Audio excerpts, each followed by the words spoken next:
हमारे पास क्वेश्चन दिया हुआ है। क्वेश्चन को देख के हम लोग डिसाइड करेंगे कि क्वेश्चन में कौन टेस्ट अप्लाई किया जाए। ठीक है, जैसे क्वेश्चन है, suppose the average number of Instagram friend is 150, the population standard deviation is 40.3, a random sample of 64 engineering student. Sample size कितना है? 64। पिछला वीडियो में बताया था कि अगर सैंपल साइज अगर ग्रेटर देन इक्वल टू 30 रहे तो कौन सा टेस्ट अप्लाई करते हैं? जेड टेस्ट, है ना। In a particular state revealed that the average number of Instagram friend was 160। Average कितना बता रहा है ये सिंपल का? 160। तो बोल रहा है at alpha equal to 0.05 is there sufficient evidence to conclude that mean number of friend is greater than 150। अच्छा, एक चीज और देखो, अगर क्वेश्चन में greater than, less than, more than, at least, at one, इन सब का डिस्कशन रहे तो जो हम लोग हाइपोथेसिस बनाते हैं, हाइपोथेसिस में जो है इक्वल टू ना लेके यहाँ ग्रेटर देन कर लेंगे। ठीक है, तो रूल तो पता है। पहला रूल क्या था? हाइपोथेसिस बनाना। तो एच नोट तुम्हारा क्या हो जाएगा? एच नोट मतलब नल हाइपोथेसिस। नल हाइपोथेसिस क्या हो जाएगा? म्यू इक्वल टू 150, है ना, क्योंकि पॉपुलेशन का जो है म्यू कितना दिया हुआ है? 150। Average number of Instagram friend is 150। Alternative क्या होता था? जस्ट इसका उल्टा। और यहाँ पे हम लोग इक्वल टू ना लेके क्या लेंगे? ग्रेटर देन 150 लेंगे, क्योंकि क्वेश्चन में दिया हुआ है ग्रेटर देन। कोई भी क्वेश्चन में अगर greater than, less than, more then, superior, inferior कई सब की बातें रहेगा तो हम लोग वन टेल के बारे में जानेगा। और वन टेल में जो है ग्रेटर देन और लेस देन क्या था, यानी कि राइट टेल और लेफ्ट टेल ये होता है ना,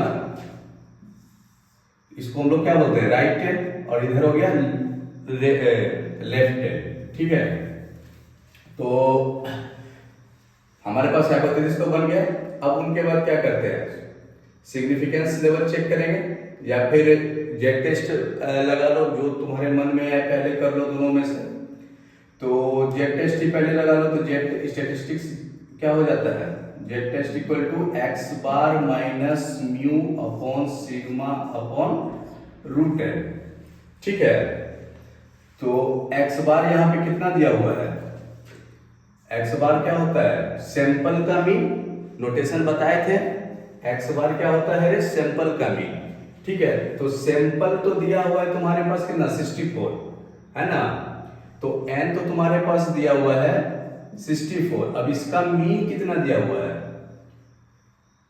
म्यूचुअल मीन दिया हुआ है तुम्हारा 160।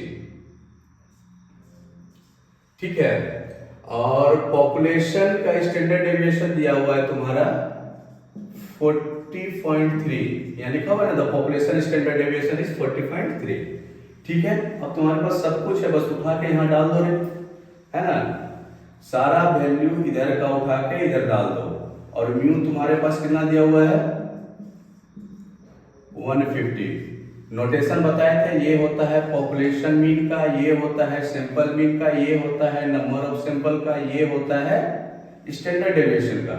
पॉपुलेशन का स्टैंडर्ड डेविएशन और यही सैंपल का स्टैंडर्ड डेविएशन रहता तो हम लोग कैपिटल एस यूज करते हैं, है ना रे। तो देखो, लगाओ जेड टेस्ट।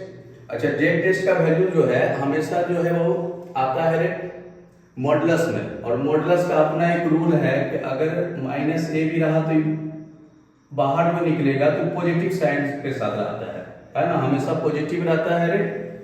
चाहे कितना भी निगेटिव करो ये पॉजिटिव ही आता है। तो उसी तरह अगर -5 रहा तो क्या आ जाएगा? 5 आ जाएगा। ये मॉडुलस का अपना नियम है, समझा रे। अब यहाँ पे वैल्यू उठा के डालो तो क्या हो जाएगा? एक्स बार बराबर 160 माइनस म्यू कितना है? 150 अपॉन सिग्मा कितना दिया हुआ है? 40.3 अपॉन रूट एन यानी रूट 64। इसको तुम सॉल्व करेगा रे तो ये कितना आ जाएगा? 160 में से 150 गया 10, 40.3 अपॉन रूट 64 का क्या हो जाएगा रे 8। ठीक है, अब इसको तुम सॉल्व करेगा तो ये वैल्यू आ जाएगा रे 8 40, 5.3 45। तो यानी इसको तुम सॉल्व करेगा तो ये वैल्यू हो जाएगा 1.985। ठीक है, कैलकुलेटर से सॉल्व करके देखना इसको 1.985 आएगा। ये तो तुम्हारा जेड वैल्यू निकला। यहां पे दिया हुआ एट अल्फा इक्वल टू 0.05 और अल्फा क्या होता है सिग्निफिकेंस लेवल ना होता है एट सिग्निफिकेंस 0.05 हम निकालने के लिए बताए थे कि टेबल से निकलता है ना रे। टेबल से बोले थे कुछ वैल्यू को याद रखना, नहीं तो ये सवाल सॉल्व करते करते भी याद हो जाएगा। जैसे 95% का, 99% का, 90% का, इधर हम टेबल बनाए हुए हैं, मतलब किसका किसका जो है हमको जरूरत है इसको याद रखना है। ये सारा वैल्यू जेड टेबल से आता है। तो 0.05 पे देखो 1 टेल है ना, ग्रेटर देन या लेस देन करे तो ये 1 टेल में आता है। इस पे वैल्यू जो है तुम्हारा क्या हो जाता है अल्फा का 1 जेड वैल्यू जो है जेड अल्फा बाय 2 हो जाता है 1.64। ठीक है, यही 2 टेल रहता मतलब कि यहाँ इक्वल टू रहता तो जेड का वैल्यू होता 1.96। ठीक है, ये टेबल देखो, इसको याद रख लो। P value 0.1, significance level 10%। तो 2 टेल टेस्ट में जेड का वैल्यू होता है 1.65 और 1 टेल टेस्ट में 1.28। अगर पी वैल्यू 0.05 या सिग्निफिकेंस लेवल 5% पे जो है ये 2 टेल टेस्ट का वैल्यू होता है 1.96 और 1 टेल टेस्ट में होता है 1.64। ठीक है, एक वीडियो में निकालना सिखाएंगे ये वैल्यू कैसे टेबल से हम लोग देखते हैं और टेबल को देख के कैसे ये वैल्यू आता है उनके बारे में सीखेंगे। ठीक है, फिलहाल याद रख लो। तो जेड अल्फा बाय 2 तुम्हारा कितना आ गया 1.64। जेड कैलकुलेटेड आ गया। ये क्या है जेड टेस्ट, तुम कैलकुलेट किया ये जेड कैलकुलेटेड आ गया।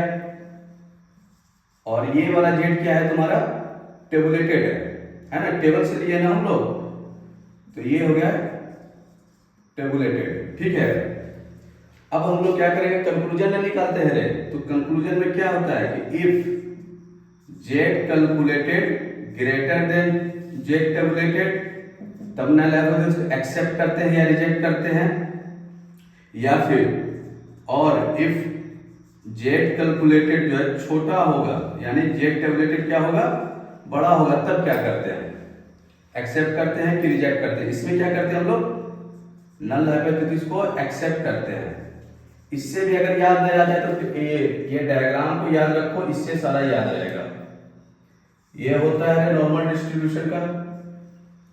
ठीक है, और ये हो गया तुम्हारा राइट टेल यानी अल्फा बाय 2 और इधर हो गया अल्फा बाय 2। तो 5% पे बोल रहा है यानी 95% इधर होगा।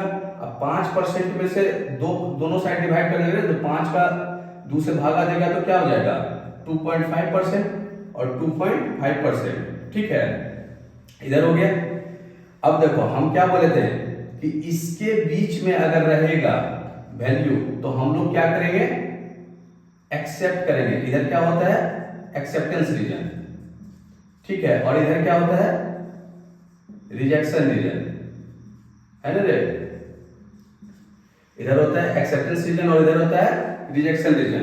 तो देखो जेड कैलकुलेटेड का वैल्यू क्या है तुम्हारे पास 1.985 और जेड टेबुलेटेड का वैल्यू क्या है तुम्हारे पास, यानी ये जो अल्फा है ये कितना हो जाएगा 1.64 और इधर जो है नेगेटिव साइन तो -1.64। जितना ये आएगा उसका, क्योंकि ये सिमेट्रिक ग्राफ है ना, समझा। सिमेट्रिक में क्या होता है पार्ट ऐसा आता है कि दोनों साइड बराबर बराबर होगा। तो इधर 1.64 तो इधर -1.64। अब देखो ये वैल्यू कहाँ लाई करेगा, यहाँ लाई करेगा कि यहाँ लाई करेगा। तो 1.6 के बाद ही ना आएगा तो 1.7 आएगा, फिर 1.8 आएगा, फिर 1.9 आएगा, यानी इधर कहीं पड़ेगा। तो रिजेक्शन रीजन में आ रहा है ना।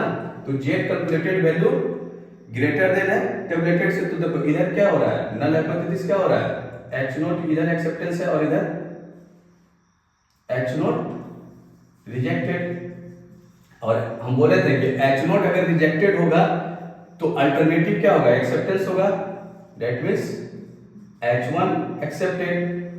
और यहां पे हम बोले थे चाहे एक्सेप्टेंस रीजन बोलो या फेल टू रिजेक्ट, है ना, fail to reject H naught, ये स्टैंडर्ड टर्म मेरे यूज करता है लोग, ठीक है, बात दोनों सेम ही है।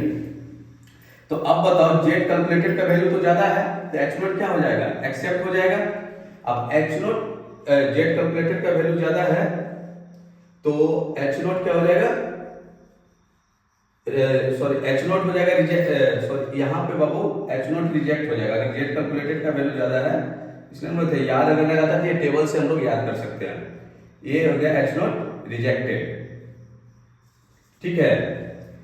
तो H नोट अगर रिजेक्ट हो रहा है यानी कि जो बोल रहा है कि इंस्टाग्राम का जो फ्रेंड है वो 150 है, ये तो नहीं है, ठीक है। तो जो बोल रहा है इससे ज्यादा हो, यहाँ बोल रहा है ना कि is there sufficient evidence to calculate the mean friends is greater than 150, तो 150 से ज्यादा है तो हम लोग बोलेंगे हाँ H1 इज एक्सेप्टेड।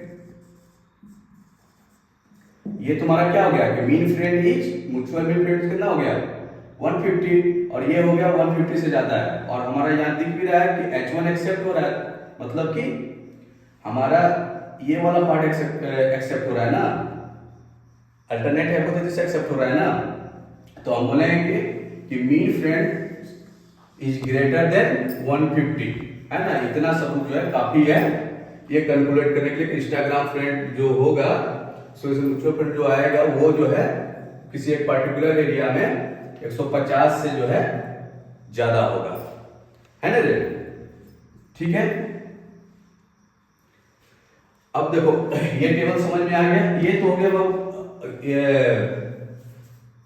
1 टेल के लिए, ठीक है।